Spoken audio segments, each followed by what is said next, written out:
Hey y'all, it is Fix It Friday. It is Fix It Friday. This weekend, I want you to think about fixing your time budget. Fixing your time budget. Every house, every organization should have a financial budget, but you also have a time budget. See, I screwed up my time budget on Sunday. I should have been spending some time resting and getting ready for the Snowflake World Tour in Chicago, which was awesome.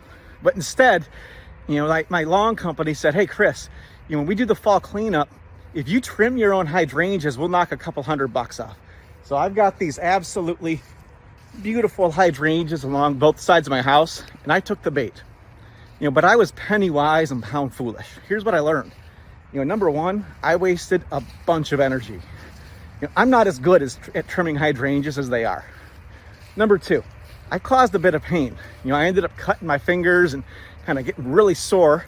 But I also, number three, made a giant mess.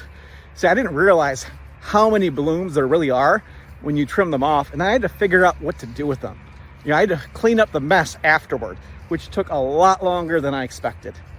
Sometimes in our data projects, I think we can be penny wise and pound foolish.